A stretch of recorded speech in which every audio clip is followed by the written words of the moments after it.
Welcome back to another technical deep dive here in the debug zone.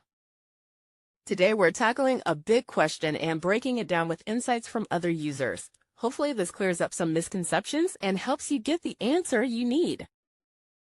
So buckle up, stay a little curious, and let's jump right in.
And that's a wrap.